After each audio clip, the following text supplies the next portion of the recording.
నీవు ప్రభువునందు పడే ప్రయాస అది ఏ రూపంలో అయినా ఏ విధంగానైనా వ్యర్థం కాదు అని రాసుకో. ఇంట్లో పెద్ద లెటర్స్తో రాసుకో.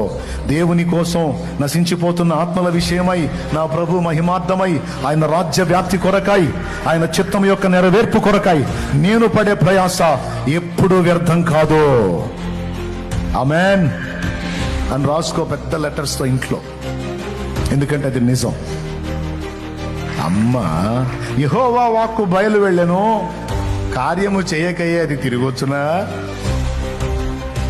అమ్మో అది జరగదు. ఏమండి, ప్రాణం పెట్టింది నువ్వా ఆయన? మా నాన్న అంటున్నాడు, ప్రాణం పెట్టింది నువ్వా ఆయన ఆత్మల కోసం? సిలువనెక్కింది ఆయన నువ్వా? అవునా? రిస్క్ చేసింది ఆయన నువ్వా? మరి అంత రిస్క్ చేసినోడు ఈజీగా వదిలేస్తాడా?